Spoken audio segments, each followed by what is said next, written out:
पिछला बार जो है ना हम लोग पढ़े थे आपको स्पोकन स्ट्रक्चर का कुछ जो है कि एग्जाम्पल्स, उसमें 3 एग्जाम्पल्स था और हम बोले थे कि हर रविवार के रविवार हम लोग अभी स्पोकन स्ट्रक्चर ही पढ़ेंगे और कुछ स्पोकन स्ट्रक्चर जब एकत्रित हो जाएंगे तो उसके पैटर्न पर फिर हम लोग स्पीकिंग करना शुरू करेंगे। तो आज भी कुछ स्पोकन स्ट्रक्चर लेकर हम सामने आए हैं। अभी देखिए पहला स्पोकन स्ट्रक्चर, इसमें लिखा हुआ है use of something and something is. Something आप वर्ड मीनिंग में याद की होगी कि समथिंग का मतलब होता है कुछ कुछ, ठीक है ना। तो यहाँ पर समथिंग है और एंड समथिंग इल्स का भी प्रयोग करेंगे। इसका मतलब ये हुआ कि कुछ और उसके बदले में कुछ और, एक कुछ और दूसरा कुछ और, ये दोनों एक दूसरे से अलग अलग इंडिकेट करता है। अब फॉर एग्जाम्पल, जैसे एग्जाम्पल जब लेंगे तो कुछ और को हम समझ पाएंगे।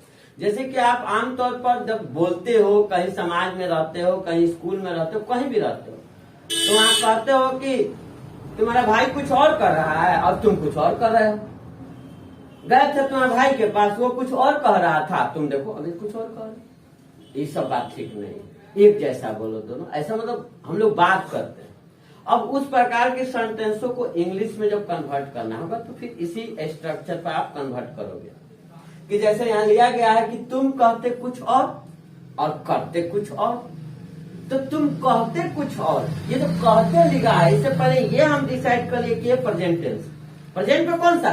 सिंपल प्रेजेंट, ते हो, कहते हो, ते हो, तो सिंपल प्रेजेंट टेंस में इसको बनाएंगे। तो तुम कहते हो तो यू से, तुम कहते हो तो यू से, और इसके बाद है और करते कुछ और, तो यू से के बाद समथिंग एंड, यू से something and do something is, मतलब पहले समथिंग लगाएंगे और दूसरा में समथिंग के साथ क्या लगाएंगे? इज लगाएंगे। तो यू से समथिंग एंड डू समथिंग। अब देखो इसका टेंस बदल के भी, अब किसी भी काल में, यानी किसी भी काल में, समय में आप वाक्यों को यूज कर सकते हो।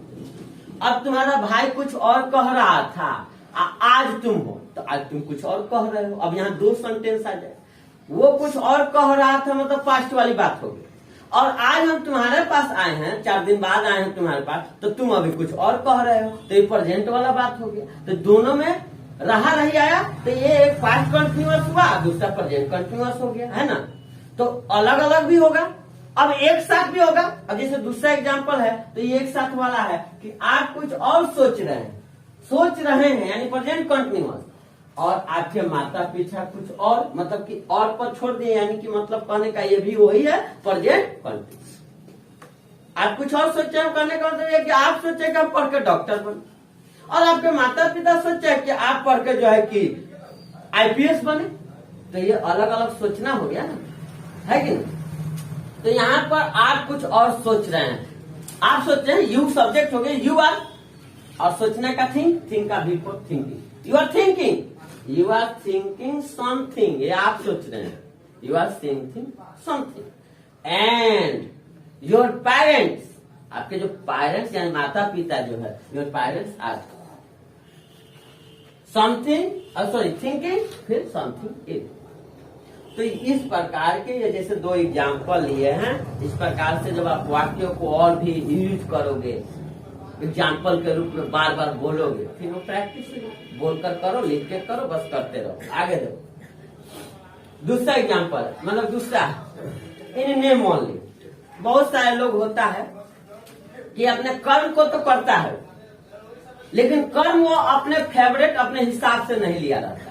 इसके कारण वो क्या होता है कि उस कर्म में सिर्फ वो नाम का होता है। जैसे कि आप डॉक्टर के पास जाते हो तो आप कहते हो कि हाँ आप सिर्फ नाम के ही डॉक्टर। अब कहने का मतलब ये सेंस हुआ, सेंस ऑफ ह्यूमन ये कह रहा है कि आप केवल नाम के ही डॉक्टर, मतलब कि आपका जो एक्सपीरियंस नहीं उसका, सिर्फ नाम के डॉक्टर हो आप, बस डिग्री ले लिए हो, बूट चढ़ा लिए डॉक्टर वाला व्हाइट, और आपसे काम तो ये नहीं रहा, यानी इलाज हो ही नहीं रहा। आप हमको ठीक कहाँ किए? आपके यहाँ 5 महीना से 1 साल से दौरा हम वैसे के वैसे ही है, तो आप वहीं पर सेंटेंस ये निकालोगे कि आप केवल नाम के ही डॉक्टर। आप मेरे पास पढ़ने आते हो, हम आपको पढ़ा रहे हैं, हम टीचर हैं, तो आप आपके गार्जियन ये बोल सकते आप केवल नाम के शिक्षक, अब वो कब बोलेंगे? वो तब बोलेंगे कि आप मेरे पास 2 साल 3 साल से पढ़ रहे हो और आपको कुछ ग्रोथ नहीं हुआ, आप कुछ सीखे नहीं, आप कभी ऐसे चीजों को फॉल्ट हो गए और गार्जियन आपको देख लिया तो वो हमको यही तो कहेगा ना कि आप तो केवल नाम के ही शिक्षक, आप अपना काम नहीं किया। तो इस प्रकार की चीजों में आप सिर्फ इन नेम ओनली यूज करोगे, इन नेम ओनली, वो भी कहाँ? तो इसका यूज आपको अंत में होगा। अब जैसे कि आप लोग केवल नाम के ही छात्र हो, ये कोई बोल सकता है। क्यों बोलेगा? कब बोलेगा? जब आप अपने कर्म को नहीं करोगे, रेगुलर होमवर्क नहीं करोगे, अच्छे से पढ़ाई नहीं करोगे, तो आप केवल नाम के ही स्टूडेंट हो, लेबल ले लिए हो, बैग टांग लेते हो, आई कार्ड लटका लोगे, ड्रेस पहन लोगे, लेकिन जो क्वालिटी होना चाहिए वो नहीं है, तो वहां पर यही सेंटेंस निकालेगा कि आप लोग केवल नाम के स्टूडेंट हो। तो यू आर स्टूडेंट्स, आप लोग स्टूडेंट्स हो, you are student in name only, केवल नाम के। तुम मेरे केवल नाम के ही दोस्त थे, चाहे हो मतलब पास्ट में भी इंडिकेट किया गया है कि इसको पास्ट में भी हो सकता है। तो जब पास्ट में आया तो यहाँ वर्ब लग गया, प्रेजेंट में तो यही जाने लगेगा, है ना? तो you are my friend in name only. आप प्रेजेंट में बोलोगे आप केवल मेरे नाम के ही दोस्त हो। मान लो कि आप समय पढ़ने पर मुझे 10 रुपया नहीं दे रहे हो, आप समय पढ़ने पर मेरे पास नहीं आ रहे हो, तो केवल नाम के दोस्त हो। अगर काम के दोस्त होते तब तो समय पर प्रेजेंट हो, है कि नहीं? तो चलो इसके आगे जो है कि फिर हम आगे स्ट्रक्चर देखते हैं। तो जो हम लोग अभी स्ट्रक्चर पढ़े उसके आगे का स्ट्रक्चर है देखते हैं। ये आपका हो गया तीसरा structure, use of neither of या फिर नॉन ऑफ। आप ये नेदर ऑफ यूज करो या फिर नॉन ऑफ, कोई एक यूज करोगे। ये जो साइन होता है ना, इसको या का साइन बोलते हैं। या मतलब और, इंग्लिश में और, या तो ये लो या फिर ये लो, कोई एक लो। तो आप ये नेदर का प्रयोग करो या नॉन का प्रयोग करो, बस इसका हिंदी जान लो। इसका होता है में से कोई भी नहीं। कहावत है कि कहे के राम के चार, मतलब कि चार बेटा काम के कहूँ, है ना? तो एक मतलब कहने का ये मतलब बहुत सारे लोगों में बहुत सारी चीजें क्वालिटी होती है, लेकिन जरूरत पड़ने पर कोई काम नहीं। तो में से कोई भी नहीं, है ना? मान लीजिए दोनों में से कोई भी नहीं आना चाहता, या दोनों में से कोई भी इस काम को नहीं करना चाहता, दोनों में से कोई भी अच्छे से पढ़ाई नहीं कर रहा है। मतलब बेटा दूगो है किसी का, लेकिन दोनों में से कोई पढ़ाई ठीक से नहीं कर रहा। दोनों की बात जब आती है तो यहाँ पर हम लिखेंगे नेदर ऑफ द टू।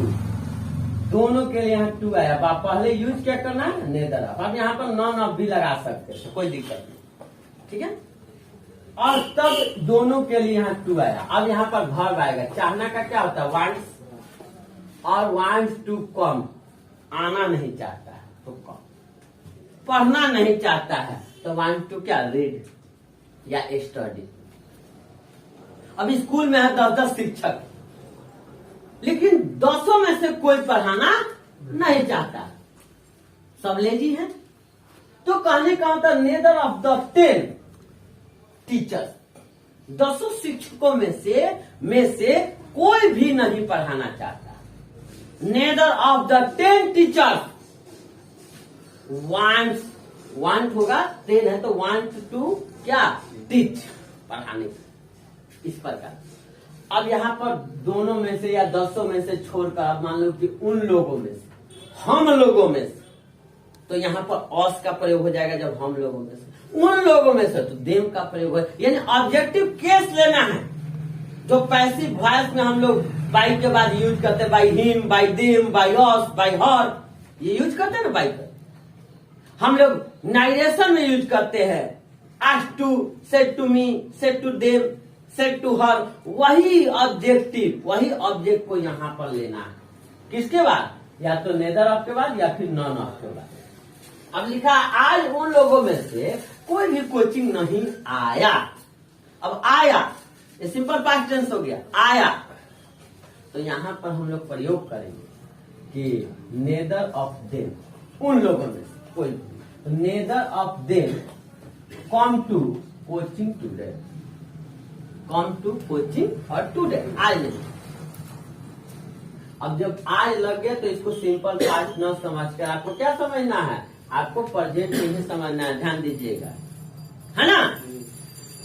क्योंकि टुडे तो पास्ट में लगेगा नहीं ना, लगेगा, पास्ट में काम हो गया तो फिर आज कैसे काम। तो ये आपका तीसरा स्ट्रक्चर था। चौथा में देखते हैं इन ए वे। अभी थोड़ा देर पहले बोले हैं नेम इन नेम ओनली, केवल नाम के। अब उसी तरह यहाँ पर इन ए वे, एक तरह से। अब एक तरह से बहुत सारे काम आप करते हो लेकिन ठीक होता है ना। जैसे कि यहाँ लिखा हुआ है कि एक तरह से आपने अच्छा किया, भले उसको अलग कर दिया, आप अलग खाते बनाते हो तो एक तरह से ठीक हुआ कि कम से कम शांति से हो, अच्छे से हो। 4 गो भाई है, एक जगह पढ़ता था, लड़ाई करता था, ये करता था, आपने 2 गो स्टडी रूम बना दिया तो एक तरह से आपने अच्छा किया कि 2 गो स्टडी रूम हो गया, अपना अलग अलग बैठ के पढ़ेगा, झगड़ा लड़ाई कम होगा, है ना। तो एक तरह से बहुत सारी कामें जो होता है वो अच्छा होता है। तो एक तरह का इंग्लिश होता है इन ए वे। अब इसको यूज पहले करना है, और उसमें हम जो इन नेम ओनली बोले थे वो कहाँ लगता था, लास्ट में लगता था, लेकिन इसमें ये कहाँ लगेगा, हाँ इसको भी आप लास्ट में लगा, कोई दिक्कत नहीं, लगा सकते। तो एक तरह से आपने अच्छा किया, आप ऐसे ही बना सकते हो, आपने अच्छा किया, सिंपल पास्ट टेंस है, आपने अच्छा किया, यू डिड, किया करना, डू डिड डन, ऐसा वर्ब चलता है तो उसमें भी टू लगता है असर्टिव में, तो डू डिड लगा, यू डिड और अच्छा का वेल, यू डिड वेल, आपने अच्छा किया। किस तरह से, एक तरह से। यहाँ भी लग सकता था इन ए वे, या फिर आप पहले इन ए वे। अब देखिए एक तरह से वह सही बोल रही है। अब यहाँ आपको ये दिखाई देगा वह सही बोल रही है, प्रेजेंट कंटिन्यूअस टेंस है, वो सही बोल रही है, रहा है, रही है, कंटिन्यूअस टेंस। लेकिन यहाँ पर हमने लिखा है सी इज राइट, जबकि आपके नजर में ये होना चाहिए कि she is speaking right, she is speaking, वह बोल रही है, सी इज स्पीकिंग, वह बोल रही है, क्या बोल रही है, सही, राइट। लेकिन ये कहने का सेंस है, हम लोग स्पोकन स्ट्रक्चर पढ़ रहे हैं तो ग्रामेटिकली यूज तो करेंगे, लेकिन ज्यादातर प्रयोग ये स्पोकनली होता है, स्पोकन वाली लैंग्वेज को ज्यादा लाएंगे। कहने का सेंस ये हुआ कि सी इज राइट का मतलब वो सही है, और वो सही है इसलिए वो सही बोल रही है। तो सेंस जो उसका भावार्थ, मतलब जो उसका अर्थ निकलता है, अर्थ के अनुसार आपको यहाँ लगा दीजिएगा, ये सही होगा, और ये शॉर्ट हो गया, जल्दी हो जाएगा, तो सी इज राइट भी चलेगा, इसमें कंफ्यूज मत कीजिएगा। आप वो लिख सकते थे सी इज स्पीकिंग राइट, वो सही बोल रही, लेकिन सी इज राइट भी लिख दिए तो चलेगा, ये सिंपल हो। अब नेक्स्ट एक लास्ट स्ट्रक्चर आज के लिए, 5वां structure use of found of. बहुत इंपॉर्टेंट है ये, और अक्सर आता है बहुत सारे एग्जाम में, ट्रांसलेशन अगर आपको पूछेगा तो ये आएगा जरूर। क्या आप किसी चीज के शौकीन हो? बहुत सारे, हर इंसान, मेरे हिसाब से, मैं जहां तक देखता हूं, हर इंसान किसी न किसी चीज का शौकीन जरूर होता है। कोई मतलब कि खाने का, अच्छे अच्छे डिश खाने का, कोई चाय कॉफी पीने का, कोई फिल्म देखने का, कोई अच्छे अच्छे कपड़ा पहनने का, कोई अच्छे अच्छे पर्यटन स्थलों पर घूमने का, है ना। कोई जो है कहने का मतलब है कि फोन चलाने का, कोई कहने का मतलब है कि शूटिंग वगैरह करने का, सबका अपना है, हाँ सबका एक शौक जरूर है।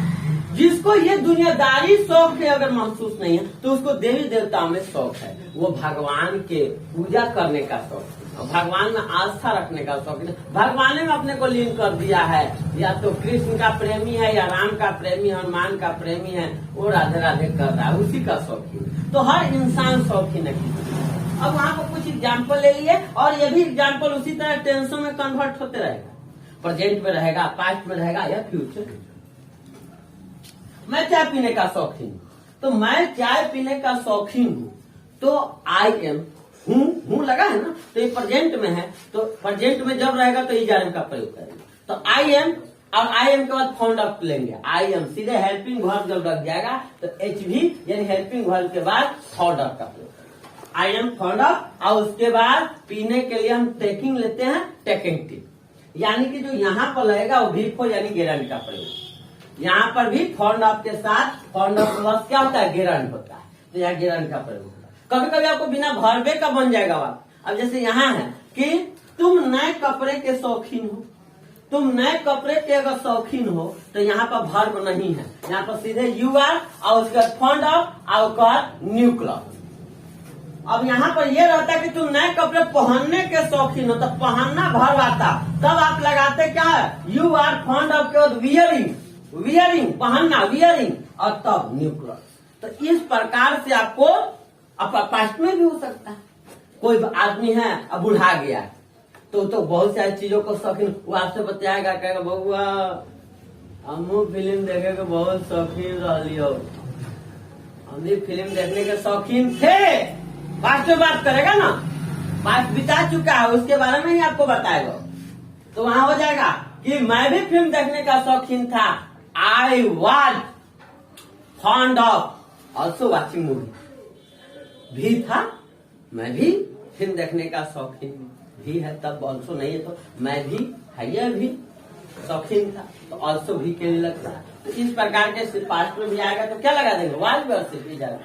तो इस प्रकार से आपको बता दे आज का 5 स्ट्रक्चर हुआ, और 5 स्ट्रक्चर पर आपको जो होमवर्क है, जो आप 50 कम से कम होमवर्क का जो है तैयारी करके अच्छे तरह से आइएगा, तब जाकर आज का क्लास आपका समझ पड़ सके।